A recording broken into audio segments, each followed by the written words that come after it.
on how to take leadership with you for today's session. So to give you a little bit of context about me, my name's Carolyn Carmody. I use she, her pronouns. I am a past participant of the Leadership Institute just about 2 years ago now. So it's crazy how much of my leadership relationship has really blossomed over the past 2 years. I had participated in a campus session at the College of New Jersey, my undergraduate institution, my sophomore year. And I really enjoyed the program. I thought that it was the first time I could see myself in kind of that leadership role. It was the way I kind of identified what my strengths were as a leader and how to kind of foster that and push myself to further leadership, experiences and opportunities. So really connected with the program and felt inspired to return as an on-site coordinator, especially because I think that's where a lot of my leadership strengths lie, is in that type of logistical role.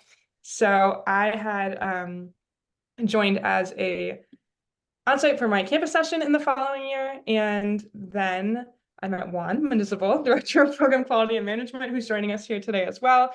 And we established a relationship that allowed me to attend the national session of leadership in Dover, Massachusetts last May.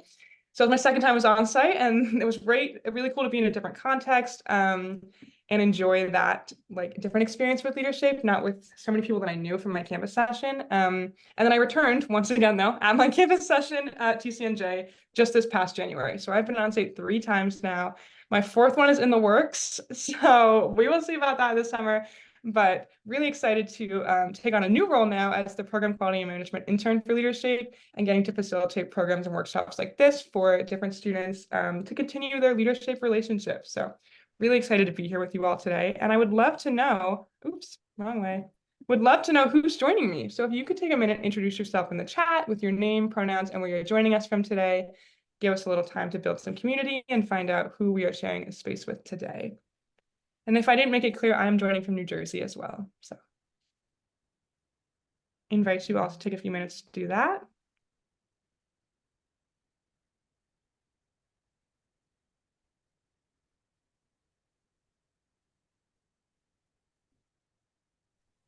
Lehigh, not too far from New Jersey. I'll wave to you across the state lines. Great, thank you, everyone.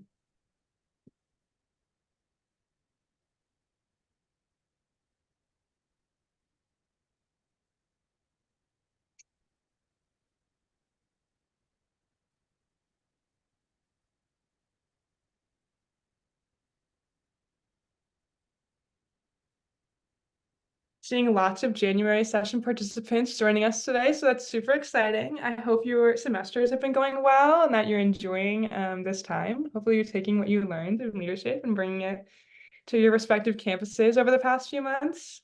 So super excited to have you all joining us today and to continue that relationship with leadership. I'm going to go ahead and get started, but feel free to keep introducing yourself. We'd love to build that community. Let me give you a breakdown of what we're going to talk about today. So we're going to hit on 3 main things. We want to talk about the competencies that we've gained from our leadership experiences so that we know how to further express those. We also want to talk about how to express that on a resume, right? That written format, because we can talk a lot here in this space about the competencies that we gained, but how are we actually going to express that to an employer, especially one who doesn't know the context of our programs? And then we're going to hit on some interview tips. So the way to kind of express that verbally as well in a job setting and, a recruitment setting. So we often hear folks say that leadership changed my life. It was so awesome. And that's great. It's a sentiment that I feel as well. But how do we convey that to an employer? Because saying that a program changed your life doesn't even begin to hit on how did it change your life and where was that personal growth and how did you develop from that? Why would you recommend it? We're not really getting all of that when we just say this blanket statement about how it changed my life. So even though that's great and I love that sentiment, I appreciate it, I feel it too, we want to give you some more practical explanations and ways that you can talk about that. So I wanted to introduce you all to this idea of student leadership competencies. Dr. Corey C. Miller created this list of 60 leadership competencies that you can use to evaluate your leadership growth. You can use to evaluate different programs, leadership programs that you've participated in. And it's a really great way to kind of have those contexts and those words to use to describe the life-changing experience that we often refer to. So I want to take a minute to kind of go over this and take a look at the different circles and different words. If you can't read it in the image, you can also just look up student leadership competencies on whatever search engine, and it'll probably show up because I know the image is a little bit blurry. So if you can't see it, feel free to look it up on a separate tab. It'll show up. You'll recognize it. It's probably the first image that's going to show up is this blue graphic. So take a minute. I'm going to ask you to read through this and jot down some words that are resonating with you based on your leadership experiences or the takeaways that you had from the Institute or Catalyst or whichever program you've participated in here. Think about which of these words are really speaking to you in the experiences that you had. So we'll take a couple minutes to think about that.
All right, I'm going to go ahead and move on to the kind of application of these competencies. But again, if you need this for your reference, it's very easy to find online. And I'll also pull it up again in a few minutes when we kind of reflect on the application of this in the resume. So I wanted to show you the ways in which you can kind of apply these competencies on a resume.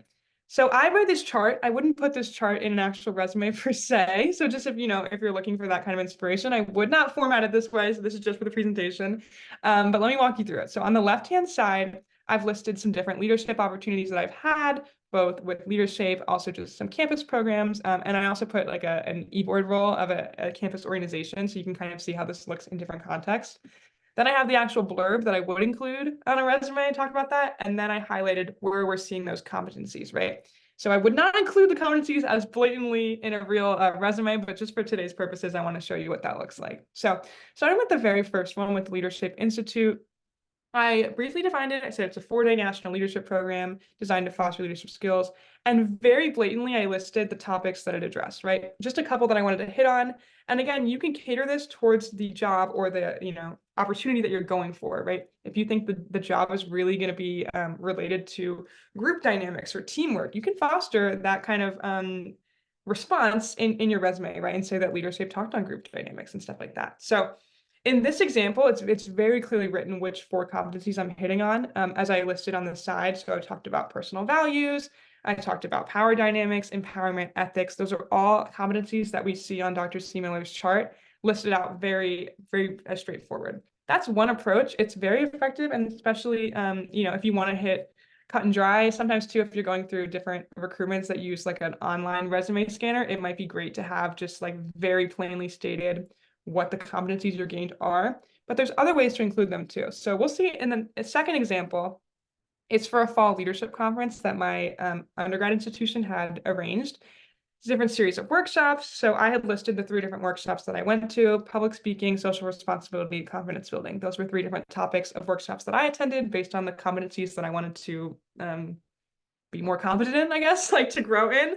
So I had listed social responsibility. It was a competency right there. Confidence, obviously, those are taken right from the workshop titles, but also verbal communication. Public speaking is not one of the competencies listed, but there's ways in which verbal communication and public speaking are very closely related. So what you learn in a public speaking course could be very relevant to your verbal communication skills as well.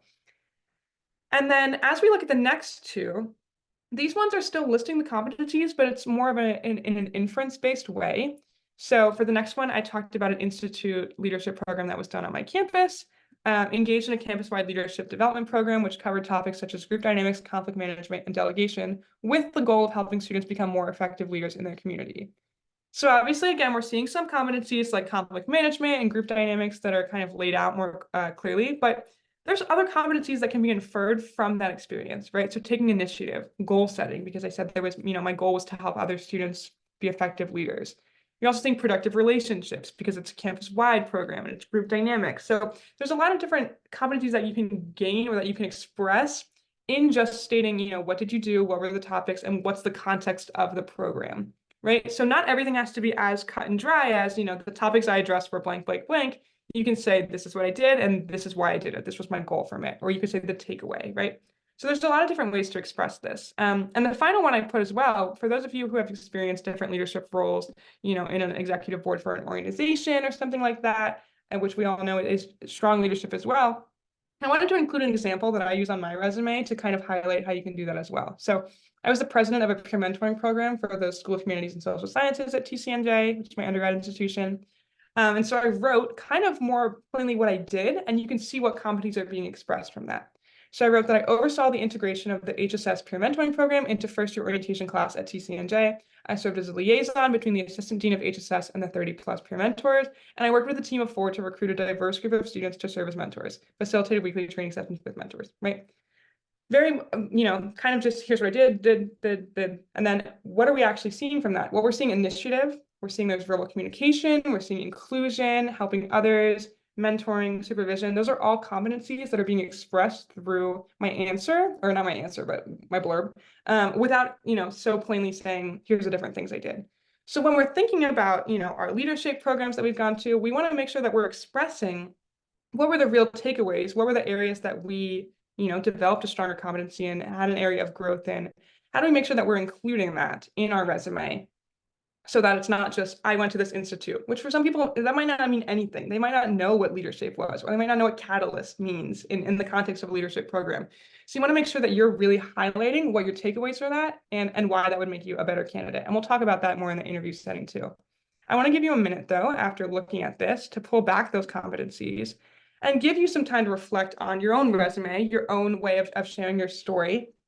Where are you highlighting these competencies already? Where do you think you're doing a really great job of explaining, a different role or an experience that you've had? And where do you think you have room for improvement? Where can you, better apply these competencies and the takeaways that you have to the settings and the experiences that you have listed on your resume?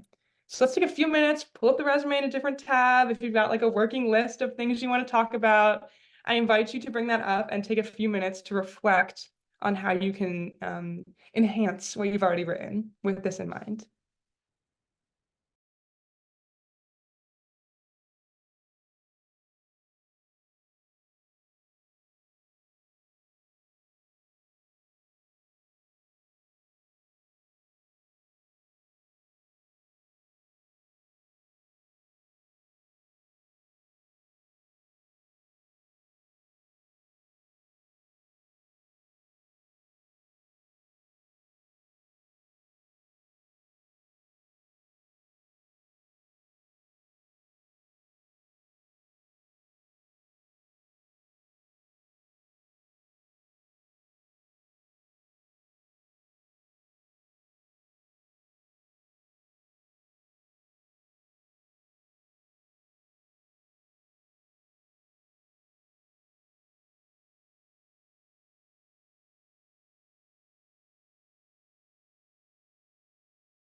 Okay, I'm going to move on for now, but again, it's not like this is your only opportunity to work on your resume. So I encourage you to continue thinking about these competencies as we go on throughout the rest of the session today.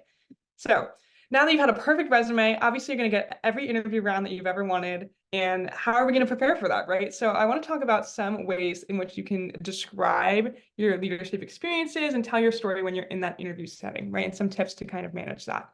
So first things first, whenever you're going to bring up a leadership program that you've done, particularly like with the Leadership Institute or Catalyst or any of our programs, you want to make sure that you're briefly explaining what the program is for context, but you also don't want to get into too many details where you're straying from your answer. So it's really important to kind of set the stage, but then don't stay there, right? Keep moving through and talk about the real, whatever you want to get out of the answer, right? The meat of the answer. So I would never want to assume that an employer knows the program, because if you just say, oh, when I was at the Leadership Institute, blah, blah, blah, that really undersells what you did, right? You want to make sure that they know the depth of the program and what you took away from that, while also not being like, oh, and there was the learning community and the cluster families and blah, blah, blah, right? We don't need all the details. So it's really great to start with, whatever your answer is. The Leadership Institute was a 4-day leadership program that helped me identify my capacity to lead, right? So if the question was about like, how do you work in a team, right? That's kind of a basic question, but if that's the gist of what they're asking, you could say, oh, well, I've had a lot of great experience, navigating group dynamics in my time at the Leadership Institute. The Leadership Institute was a 4-day leadership program, blah, blah, blah. Then you get back into your group dynamics answer. And I use that example because that's kind of what I've carried through in my next one as well. So after you have kind of set the stage, everybody's clear on what you're talking about, you really have to dive right into what did you learn, right? What did the experience teach you? What competencies, right, based on what we've been talking about, did you gain from this experience? Because that's what the employer is looking for, right? Have you proven that you have been able to navigate a group dynamic before, and that you're willing and able to work with members of a team, right? So you could say participating in the program taught me how to handle group dynamics and work in a team setting with individuals I had never met before. Depending on the context of the interview, you could also give an example. So you could say, we had done an earthquake simulation activity where we had to work on, building group consensus and trust in a group, and working together to navigate situations like that. You could apply different things that you've done with your cluster family, if we're talking about the Leadership Institute, or different small group activities you've done in other programs, to kind of illustrate that experience and to tell that story about, how skilled you are with group dynamics as a result of attending a leadership program. Also, if they're thinking about vision work, you could say this program allowed me to think intentionally about my vision for the world and equip me with skills to carry out my goals, right? Think about the activities that we did as a group during the program and apply that to the workplace setting, right? Now I know how to goal set. I know how to work backwards. I know how to anticipate chaos and to work against that, right? Think about all those things as you're telling the story, because those are very applicable skills that employers are looking for in the leadership setting. And then the number one thing you always want to do in an interview, but especially when we're telling these stories about experiences, is you got to bring it home, right? You tell this story, I survived an earthquake, my group had a perfect score, our team synthesis was great, and that would be relevant to this because, right? My ability to work with a group would be really relevant in this role because I'd be interacting with people from different backgrounds and working with campus partners and whatever, right? So you want to be able to set the stage, tell the story, and wrap it all up, right, with a nice bow. Now I'm going for a theater metaphor, if you're staying with me. So that's what we want to do, right? We want to be able to bring it home and tie those experiences back to prove to the employer, right, that this is why that skill, that experience that I've had is so perfect for this role, and why it's so closely related. Does that make sense? That really gives us a good way to kind of illustrate the experiences that we've had. So now that you know these tips, you're hired. I would hire all of you because I'm so confident in your abilities. But once you can tell your story like this, you will all be hired, I hope. That's my personal guarantee. It's not. Once you can tell your stories like this, it really does help set you apart from other candidates. It allows you to explain your experiences in a deep and meaningful way, and takes you beyond that just like leadership changed my life mentality, which is great to have, but it proves it. It changed my life, and here's how, right? That's kind of what the goal we're getting at. So I hope that this session was helpful. We're going to talk about questions in a minute, but before I stop sharing my screen, I want to tell you that we've got some other programs like this as well. So if you are a past participant of Leadership and you want to continue engaging in leadership dialogues and think about how you can continue to use your student leadership experience after the conclusion of your program, I want to let you know we have 2 more events coming up in this series. One is on March 26th. It's a leadership alumni panel. So if you are interested in networking with fellow past participants and people who have gone through similar experience and see how they have marketed their student leadership experience to get them to where they are now, it's a really great opportunity where you'll get to hear more people share their stories, and that's great practice. As you continue to think about how you want to tell your story in an interview, really recommend that event. And then in mid-April, we'll have a kind of recharge session. It'll be facilitated by Abby, one of our leadership staff members, because we know that that's a stressful time of the semester for a lot of our, student leaders who tend to do leadership programs. It'll be, we're gearing up towards the end. So we want to give you that space to recharge, to decompress, and to think about how you can tackle the end of your semester with great success. So I wanted to remind you of those. If you're interested in both those sessions are available. More details are on our Instagram. You can sign up for the registration through the link in the Instagram bio, also on LinkedIn. So lots of links everywhere. You can find the sessions that way. So I encourage you to check those out if you're interested in sharing your story and learning from others as well. So I want to open it up to some questions. I'm going to stop sharing my screen. What questions do we have? What are we thinking about after this? I see a question in the chat. What section of your resume would you include leadership experience in? For me personally, this is just how I structure mine, and I'm not a resume expert, but I'll show you what I did. I have my education at the top. I have my professional work experience, which sometimes I include leadership in, depending on the context. So like in an internship role, I list that as professional experience, but I also have a section at the bottom that says leadership and professional development. And that's where I list like conferences that I've been to. I list, institute programs like that. That's how I structure mine. I hope that helps. The first three that I showed from my resume section are from that like professional development thing. And then the president role I have in my on-campus thing. How can I tie my experiences from leadership in an orientation leader position? That's actually so great that you asked that, because I've been an orientation leader for 3 years. So I definitely talked about leadership in my experience as well. Anytime I interview with that.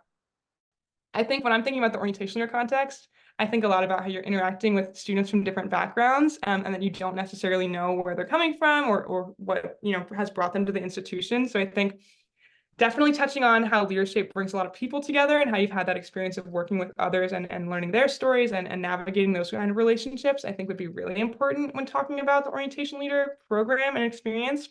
And I also think you could just talk about whatever strengths and values that you took away from leadership in terms of your own leadership identity would always be important to bring up in an interview when they ask about your strengths and weaknesses or areas of growth, or, what do you bring to the role? You'd be like, well, I bring, these strengths that I identified, and that make me a leader. So I think that's something you could take away for all interviews, but particularly for the orientation leader one. And best of luck with that. I really hope that goes well for you. I'm hoping to add this to my resume, but it's already pretty full. It extends past 1 page. That's a controversial question, I think, in the professional development world. I think the advice that I've heard, and I will pass along to you, is that if your resume is going to be 2 pages, make sure it's really important. Like everything you have on there really, really matters to the role. I think sometimes we get so caught up in having one resume that we submit for every job, and that's not necessarily has to be the case. You can have multiple resumes that you tailor to whatever you're applying for.